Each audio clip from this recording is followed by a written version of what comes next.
What's going on, guys? Billy here, and today is going to be a little bit of a different video. I've got my sidekick, my partner in crime, Ken Dono, Original Dobo, with me, and we're going to talk about the DJI ban. And I think that Ken is a really great person to have here on my channel to talk about this, not because he's very knowledgeable, hope he's smiling right now, but not because he's very knowledgeable about this stuff, but also because he's got a friend that he works with that owns a drone shop. And if you think about this DJI ban and you think about, what people are saying, they're going to be heavily impacted, supposedly. So Ken, go ahead. You did a great job explaining it. Just go, and I'll sit back for a second. Yeah. So when I initially, obviously today, I think everybody was pretty much taken by storm by this, or taken by surprise. So I was getting tagged tremendously on Twitter by all these people talking about this ban.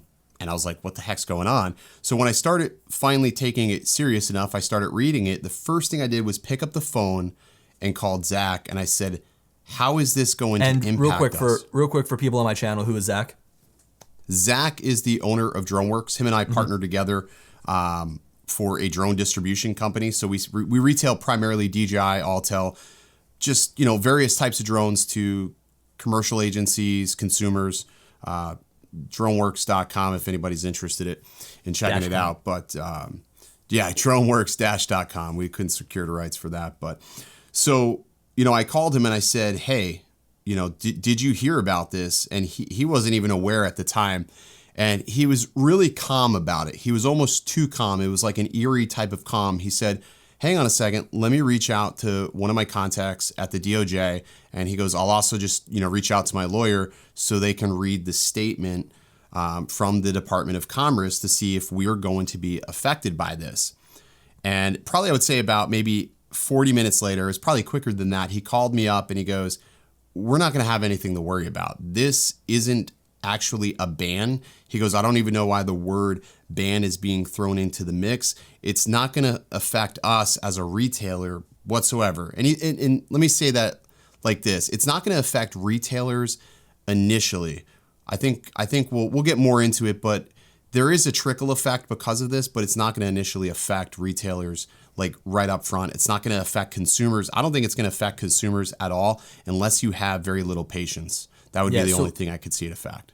So here's why I think a lot of people are really going crazy about this right now. I think it all goes back to the Verge article. I mean, I think that them and Drone DJ were both the first people that reported on this entire incident. Drone DJ actually has a tremendous article on this entire thing. They really go into depth, and I expect that because it's a drone-related topic and they're a drone-related news source. But then you've got other like general tech outlets that are just kind of like saying they got added to the entity list and then they move on, right? But this title here on The Verge says, U.S. government adds DJI to commerce blacklist over ties to Chinese government. Like that right there is enough to freak out anybody that really doesn't even know drones, right? I mean, once you hear the word blacklist and Chinese government in today's era, I don't know. I mean, you will automatically think that this is going to be a horrible thing for everybody that flies a DJI drone. I had people DMing me saying their drones are going to be bricked and they can never fly their drones again. They're saying, here in the United States, we can never purchase another DJI drone again, when in reality, that's not the truth. Somebody put a really great comment here on the Verge article. I'll give him a shout out. His name is Jason Alberta. He said, actually, this doesn't prevent DJI from selling products like mentioned, but DJI seems to have anticipated this, which is why they replaced some chips and the FLIR thermal sensor with their own in-house designs starting this year. So essentially, this means that American businesses can't do business with DJI unless they have, or they go through a very extensive approval process. Right. And I think that this is a really good example of DJI kind of thinking ahead. They did their own in-house thermal sensor, because if this dropped, think about their enterprise line. If their brand new Mavic 2 Enterprise Advanced came shipped with a FLIR sensor, they'd have to go back to the drawing board on that. So they definitely saw that coming. Yeah, and I mean, and just a response from the person who texted Zach back, he said, this will not create a product ban for any company on the list. It's not going to create a product ban. This is simply, for a lack of better words, a new requirement for U.S. companies that supply components to anyone on the list to get the correct licensing in place before they can do future work with them. The most likely issue that's going to arise, and this is what I was talking about, the trickle effect, is that the fact that for any company that does business, like for any Chinese company that does business that's on this list with an American company, it could cause a supply chain disruption later on down the road for the manufacturers. That's like the only thing that could potentially cause a problem later on down the road. Other than that, it's not going to affect consumers, because I think a lot of people keep comparing this to the Huawei phone and the Huawei incident. But if you go on Amazon and you do a quick search for anything Huawei related, you're going to find a plethora of brand new Huawei devices popping up on Amazon, which is a large warehouse here in the US, obviously, that is selling Huawei devices shipped and sold from Amazon. So there's nothing preventing them. There is no penalty. However, with this being said, because of this entity list, companies can pick and choose who they align with. They may just not have as much credibility because they are on this so-called, we'll call it a blacklist, than they would have had if they weren't there. If that, hopefully that makes sense. If it depends on how you interpret it, obviously. No, I think that that's a great way of putting it, because if Best Buy doesn't want to be known as the not the manufacturer, but the retailer that is selling a product that is on the entity list, maybe it leaves a bad taste in their mouth. Then they're just going to simply choose not to sell that product here in the United States. They'll continue to sell in other countries. I think that they operate like up in Canada, so they might continue to sell it over there. But when you look at the entity list, I guess you could kind of look at that as like a what is it, like a list of companies that need to be closer watched, right? You can always think of it like if the U.S. was a club that these companies were trying to get into, these were the ones that made it into the club but got kicked out, and they're not allowed back in to work. So the bouncers are sort of watching. But that's not to say that a company can't get removed from that entity list. Yeah. That's happened in the past before. They go through certain approvals and certifications, and they can get removed from that list. I know that Huawei tried to get removed from that list, but it didn't happen. Now, there's certain trickle effects that can come down from this. You know, as we talk about Huawei being closely related to this, one of the biggest components, or I would say products, that is in most jeopardy that DJI creates that could potentially see the biggest ill effect of this would be the smart controller, because it does rely on Android to operate. So the SDKs and what have you could be pulled or preventing them from using that for future development. So that would be the only thing that I can see as a jeopardy, but everything else doesn't really rely on this. There's honestly no ill effect of this whatsoever for a consumer today, tomorrow. We're not going to see any problems with this. It's not going to stop DJI. Well, obviously, with all of these things spreading around about DJI, I think that DJI is most well known about consumers. So that's why all of these different media outlets are reporting on DJI being added to this entity list. But right in line is also SMIC, right? They're the chip manufacturer that DJI uses in their drones, correct? Correct. They make chip components, but it's not, it's funny because it's not just SMIC making components for just DJI. They make other manufacturers' parts. It wouldn't be surprising if some American companies had those chips within their drones as well. So, I mean, that ban sort of goes into play for them as well. So now they have to find a new supplier for that same chip. Now, I don't know specifically what that chip exactly does, in pertaining to relation to a drone. But because that ban's in effect, it's wider spread. So it's like there's just more than just, okay, we're banning this particular company. And the other thing too to remember is I think a lot of people are going to see this ban and they're going to think, okay, well, was DJI caught spying? It's a Chinese company. Is that the reason why we're now seeing this ban? And the reality is it has nothing to do with that at all. I know you were going down and telling me actually the official reason for the ban. So why don't you reiterate that too? And Drone DJ put this really well. This article was written by Scott Simi. His videos are great, and his articles are great here on Drone DJ. He's definitely a good addition to their team. But it's because of humanitarian rights. And you see, this is where you start to begin to talk about politics, right? And our channels aren't about politics. We fly drones. Right, exactly. We talk about drones. It's so hard to talk about this topic and not bring politics into it, because at the end of the day, the drone hobby and just flying drones in general, no matter if you fly a DJI drone, whether you fly an FPV drone, whether you fly an Autel drone, a Paradrone, Skydio, this hobby and this thing that we love to do is under attack by the DOC now banning, DJI, essentially banning them or putting them on the entity list. But also remote ID, right? We're getting attacked from all of these different sections. And I totally forget what I was going to say now because I just brought that up. It's like the equivalent of if you look at it like a football team and the regulations say, hey, we just caught your star quarterback doping. DJI is essentially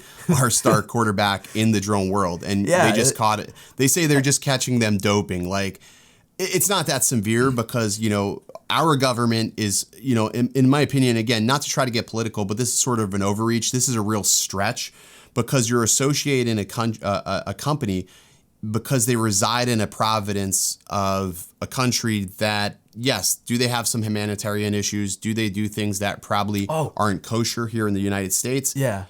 Now, but I don't know. I remember that's the like avenue that I ban was the going. iPhone then at that point.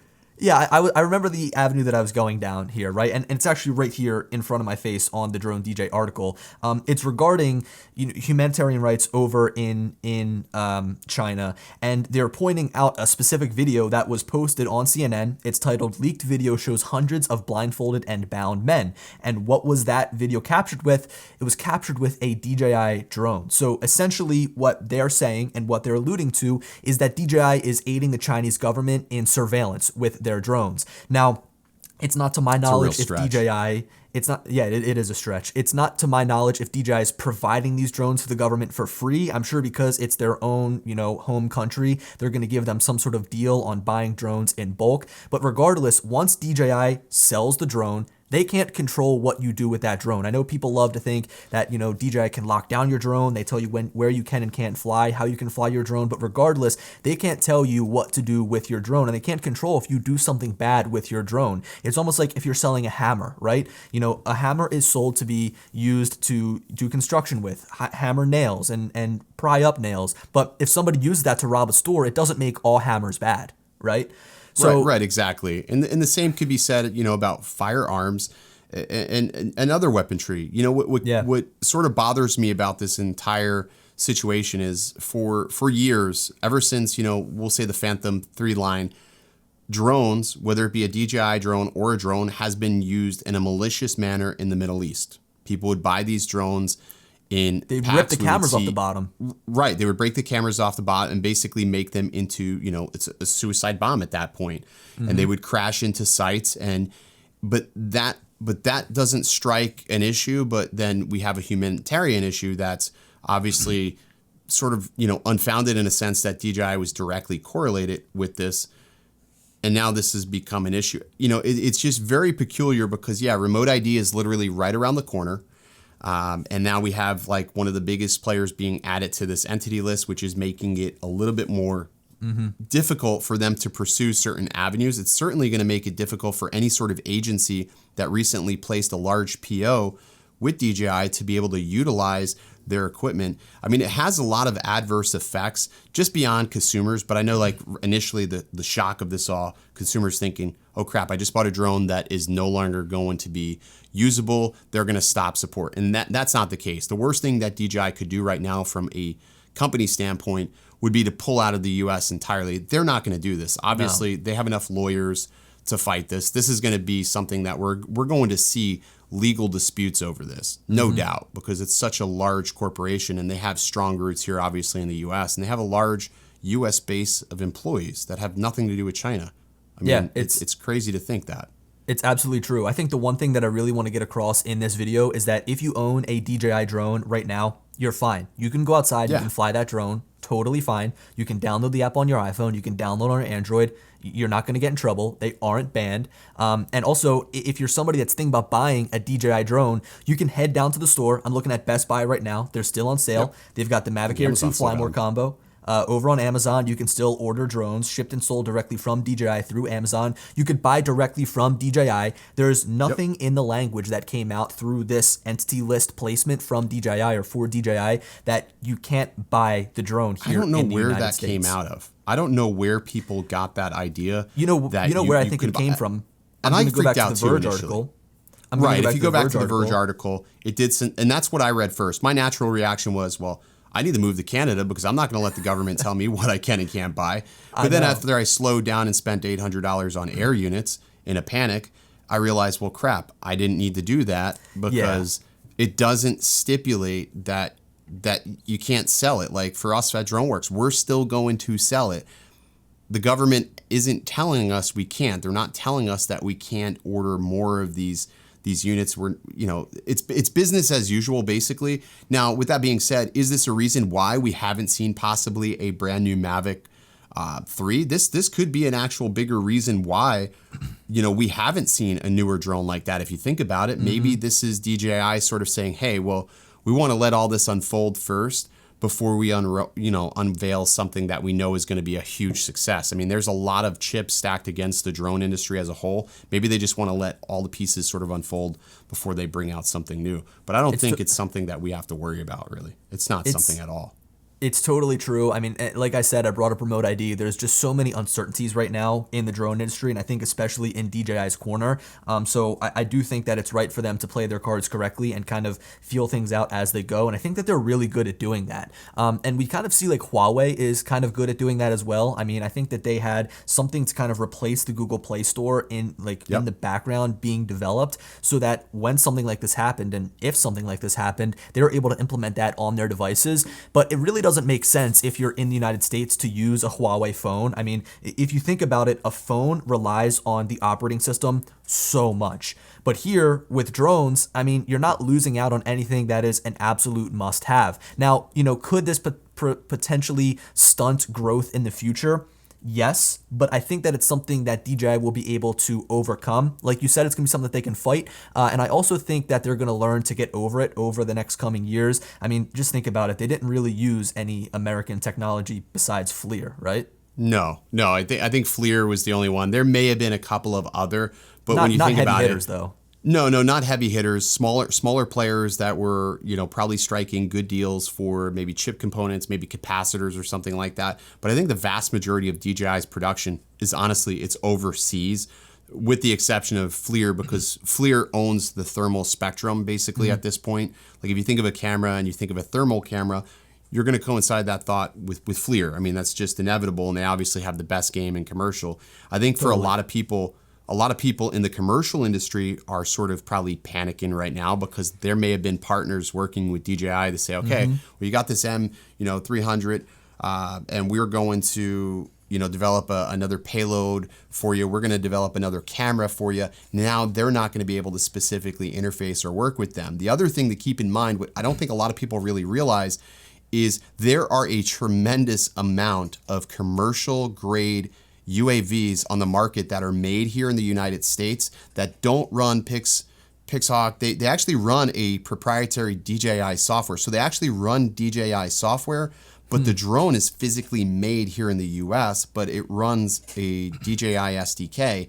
They're not going to be able to push the developments further with those, because they're directly interfacing with DJI software. So there are some implications like that could happen, but I think it's only going to affect a very small number of people, but it's still going to affect businesses. I think this has more of an economical impact on the commercial industry, because when you look around at the groups and you look at everybody who's doing business via a drone, they're typically flying DJI. You don't hear of very many other camera manufacturers or other flying cameras that are being operated. There just isn't. There isn't a big enough, field to choose from, unfortunately. So, this video is being uploaded on the day that the news broke. Today is December 18th, 2020. A little bit earlier in the day, it was 11:15 when they were added officially to that entity list. And I think that this story is going to continue to develop. And I'm really not one on my YouTube channel to talk about news in the drone industry. I usually just talk about products and talking about how to use them. But I think that this is something that's very prevalent, and it's going to be something that I'm going to try to keep up with. So, maybe the next video could be over on Ken's channel. You can go ahead and check out his channel. I'll put that down in the description. Ken, thank you for coming on with me. I think that this was a really important video to make, because, as I said, it's easy to panic. I mean, you just bought this $1,000 drone, and maybe you have a backup $1,000 drone. You're like, there goes my $2,000, but don't panic. It's going to be okay. It's all going to be good. Ken, you have anything else to say? It's easy to hit that panic button. No, it's just important. Anytime something like this happens, it's important to be articulate and be patient. Sometimes, like you said, it broke at 11 o'clock. We waited all day, did a lot of research, asked a lot of questions of a lot of people to make sure that when we came on here and we said what we were going to say, that there was factual truths behind that, so we didn't give you a false hope. So, again, like Billy said, nothing to worry about. It's business as usual, and go out and fly and enjoy it. Yeah, man. Well, hey guys, thanks so much for watching. And Ken, why don't you do the outro with me? Ready? 3, right. 2, 1. Peace. Peace. Stay original. Awesome, man.